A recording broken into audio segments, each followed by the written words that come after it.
Assalamualaikum Kang. Kisah kali ini berasal dari Jerengik Sampang, Madura. Seorang guru dari Kek Lesap, manusia yang memiliki dikdaya menentang para raja-raja di Madura. Beliau bernama Buyut Buker. Yuk, tonton terus channel YouTube Kata Kopi. Jangan lupa subscribe, like, komen, dan share agar tidak ketinggalan video terbaru dari channel YouTube Kata Kopi. Konon ketika Kelesap berguru kepada Buyut Buker, beliau disuruh untuk membajak sawah di tepi desa Buker. Kak Lesap menjawab sudah selesai Kiai, padahal Kak Lesap masih belum beranjak dari tempat di mana dia disuruh oleh Buyut Buker. Disuruhnya Kak Lesap kembali oleh Buyut Buker sebanyak 3 kali, tapi Kak Lesap tetap bilang sudah, walaupun belum beranjak dari tempatnya. Karena penasaran, Buyut Buker pergi ke sawah untuk memastikan jawaban Kek Lesap yang masih ada di pondoknya Buyut Buker. Alangkah herannya Buyut Buker melihat sawah sudah dibajak, padahal Kek Lesap yang beliau suruh masih ada di pondoknya. Sejak saat itu, Kek Lesap mulai dikenal oleh Buyut Buker sebagai murid yang memiliki dikdaya. Bahkan sawah tersebut hingga saat ini masih dikeramatkan oleh sebagian orang.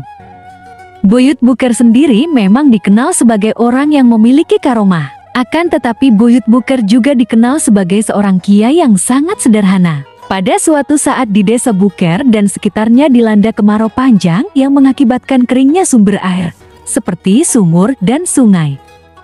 Hingga membuat Raja Madegan mengundang para tokoh hebat untuk menurunkan hujan.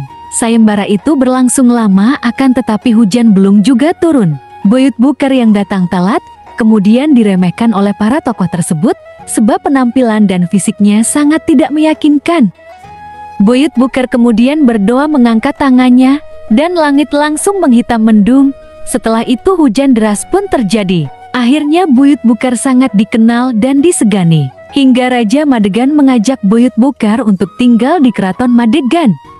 Awalnya Buyut Buker sangat tidak mau, tapi karena raja terus mendesak, akhirnya Buyut Buker menerima tawaran raja. Tapi sayang keberadaan Buyut Buker di keraton membuat banyak orang iri, sebab Buyut Buker sangat disegani. Akhirnya suatu saat ada rencana pembunuhan kepada Buyut Buker oleh penghuni keraton. Banyak upaya untuk membunuh Buyut Buker, tapi rencana itu selalu gagal. Hingga di waktu lain, Buyut Buker disergap dan diikat dengan tali besi, kemudian dilemparkan Buyut Buker ke laut.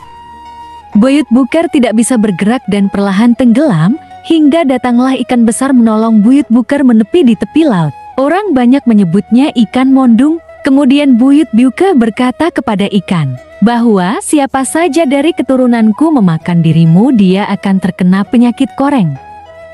Setelah upaya pembunuhan oleh penghuni keraton gagal, maka Buyut Buker terus keluar dari keraton kerajaan. Kemudian Buyut Buker banyak melakukan uzlah atau menyendiri mendekatkan diri kepada Allah. Sebagai bentuk syukur sebab Allah telah memberinya kesempatan untuk hidup. Sekian dulu kisah dari Buyut Buker. Semoga kita mendapatkan barokah dari Buyut Buker. Amin amin ya robbal alamin. Terima kasih telah menonton. Mohon di subscribe agar tidak ketinggalan video terbaru dari channel YouTube Kata Kopi.